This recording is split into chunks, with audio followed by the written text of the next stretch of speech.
Je l'ai fait sans vouloir le faire. J'ai pollué, j'ai intoxiqué les gens sans vouloir. C'était malgré moi. Et quand j'ai vu partir ma copine, je me dis putain, là c'est grave. Là, Popol, c'est mon surnom. Popol, t'arrêtes. Et alors, mes enfants, tes enfants, vos enfants. Voilà. C'est là qu'il faut vraiment stopper ces conneries. Stopper. Parce que c'est tellement un lobby, leur truc de fric, là, de pognon, de produits, là. Ils te vendent ces trucs, mais c'est des malades, quoi.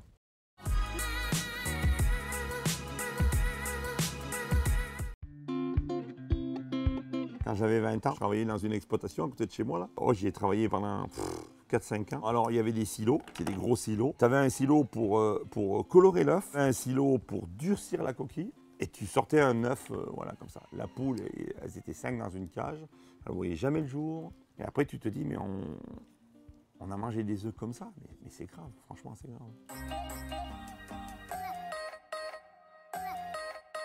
Installé dans les années 90, donc 86, donc tu pars sur la dotation, l'aide aux jeunes agriculteurs, le machin, et après donc tu as tous ces gens qui viennent te voir, l'engrais, la chimie et tout, et puis tu pars, quoi, tu y vas.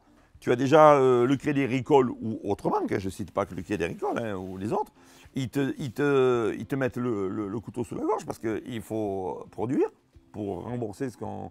Parce qu'à l'époque, les taux d'intérêt n'étaient pas comme aujourd'hui, ils n'étaient pas 0%. Hein. Ils étaient à 6, 7, voire 10%. Il fallait produire. Mais le résultat, quand tu avais payé, tous ces gens-là, le vendeur d'engrais, le vendeur de produits chimiques, et le Crédit Agricole, il ne te restait rien du tout. Et le pire de tout, c'est que tu tuais les gens, quoi. Polluer, enfin, et la terre, et les êtres humains.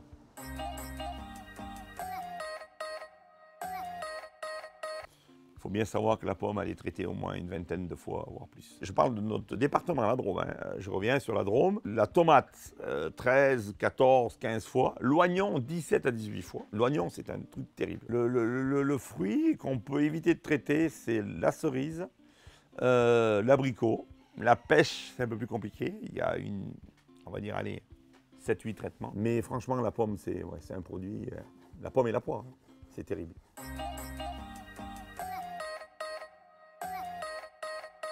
Alors après te dire, voilà, au bout d'un certain nombre d'années, j'ai continué comme ça, puis je me suis rendu compte que j'ai beaucoup d'amis de mon âge qui disparaissent. J'ai 52 ans, et je pense que c'est pas mal lié à tout ça, à toutes ces histoires de produits et tout, parce que il n'y a rien à faire. Tu peux pas, quand tu vois ce qui a marqué sur les bidons, on te dit bien, protégez-vous, faites ci, faites ça, mais bon, voilà. Et je l'ai fait, on l'a fait. Alors je vais te dire, c'est mes filles. Quand mes filles m'ont dit ça, ça a déjà fait rire beaucoup de mes voisins. En disant, mais tu te rends compte, Jean-Paul, tu vois un peu tes terrains, et surtout on est une région, tu vois, viticole, où on a beaucoup de... Bon, moi, nous on n'est pas en appellation, mais on a beaucoup de cailloux. Je me dis, mais comment tu vas faire pour travailler le terrain avec les cailloux, l'herbe, c'est très compliqué. Mais moi, franchement, je te dis, ça a été compliqué. J'ai passé des nuits à réfléchir à ça. Je me dis, tu n'y arriveras pas. Et puis finalement, je suis parti là-dedans parce que, voilà, quoi. Mais c'était un jour oui, un jour non. Hein. Un jour je le fais, un jour je ne le fais pas. Et je pense que mes filles m'ont beaucoup aidé à le faire. Voilà.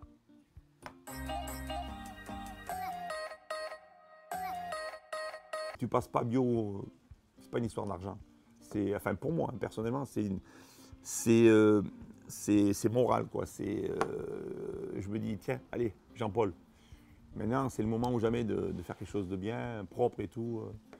Et ça se fait facilement, franchement. Bon, il y a des choses, comme je vous disais tout à l'heure en mangeant, hein. L'herbe, c'est un gros problème. Un gros problème. Mais il y a des technologies, il faut se remettre en question tous les jours. Tout le temps. Tu te remets en question, tu travailles d'une autre façon. Alors là où ça a été dur pour moi, et c'est là où Xavier m'a bien aidé, et puis même mes filles, c'est le fait de se dire, allez, on arrête tout d'un coup, et on repart sur une autre chose. Du jour au lendemain, tu laisses tomber, on a des gros pulvérisateurs, tout hydraulique, des machins qui se déplient et tout. Du jour au lendemain, ça te dit non, on ne touche plus. Et on les a, c'est sous les bâtiments. Et tu travailles d'une autre façon. De façon, paillage, travailler la terre au bon moment, s'occuper aussi, tu vois, ce que me disait mon grand-père, la lune. Ça peut-être, et toi et moi, on ira sur la lune, ça c'est autre chose. Mais la lune, pas semer à tel moment, pas aller travailler non plus le terrain quand c'est trop mouillé. Parce que tu le pourris le terrain, lui il n'accepte pas. Alors que quand tu es dans les grands trucs comme on fait maintenant, ou alors dans le centre qui font, c'est encore pire que nous, ils y vont quand il faut y aller, tu vois, je veux dire. Ils pourrissent tout le terrain. Et nous, notre petit magasin, là, les gens, une courgette, c'est tout con une courgette. Mais les gens, ils nous disent, ça a du goût. Ça a du goût. Mais nos courgettes, elles ont du goût. Mais elles ne sont pas, tu vois, c'est pas la courgette régulière. C'est la courgette, elle est pas, il n'y en a pas une les mêmes, quoi. Mais ça pousse, ça, on a perdu le goût aussi. On a tout perdu le goût. De la bonne tomate, de tous ces produits-là, quoi. Il y a beaucoup de jeunes agriculteurs qui se suicident, vous savez, je ne sais pas si vous le savez, mais il y a plus de 300 agriculteurs, je crois, enfin ça c'est pas Paul qui le dit, mais qui se suicident par an.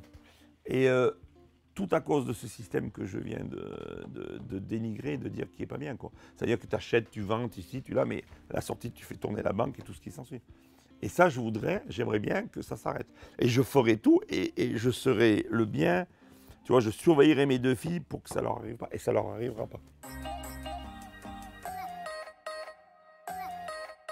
Mon avenir, alors là, mon avenir, c'est facile, moi, ça me sort tout.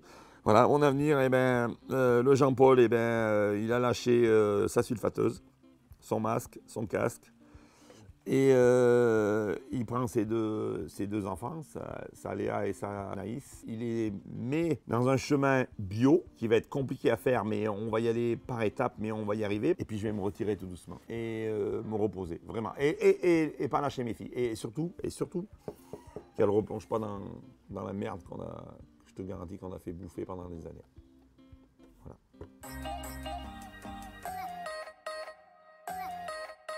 Alors moi, la reconversion bio, j'ai vu ça comme quelque chose de très bien.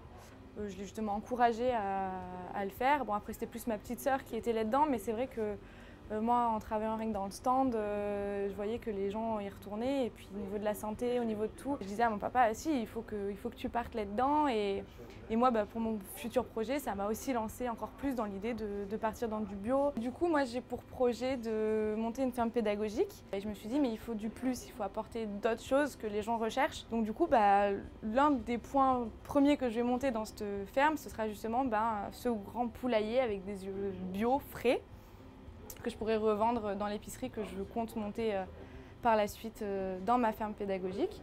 Et puis justement pouvoir transmettre aux enfants que voilà, on a la poule, puis l'œuf, et que c'est pas tout industriel et qu'on peut manger des choses bio et bonnes et bien pour la santé.